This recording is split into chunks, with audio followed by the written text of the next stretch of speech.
When I heard the announcement and reflected, it was to me very much like 1978 with the election of John Paul II. First of all, many people didn't know who this was that was coming out on the balcony.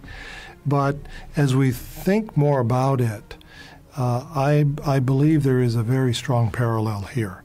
And the parallel is the Pope from Eastern Europe was able to have this tremendous impact behind the Iron Curtain for a whole continent of people. And now today, 35 years later, we see, I think, a very similar occurrence with this conclave. A Pope now from Latin America, who I think is going to usher in a huge renewal of Catholicism in the Western Hemisphere.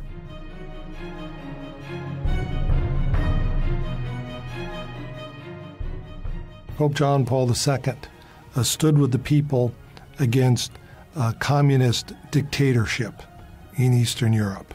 And that meant, for example, he stood with his people at the church in Novo Huto, the city of Novo Huto, demanding that there be a church, the solidarity with Catholics. So how do you show your solidarity in Latin America, where the big crisis facing the church, the great challenge facing the church is both liberation theology and how does one have solidarity with many, many, many people living in dramatic poverty? Well, we have a man who has demonstrated in his pastoral ministry from the beginning, really, that the church is not a place of privilege, but a place of service. And so we had one pope who stood with the people on Nova Huta. We have another pope who stands with the people by taking the bus, taking the metro, walking through their neighborhoods, gathering up the indigenous people and those in poverty. So I think there's a very important parallel here.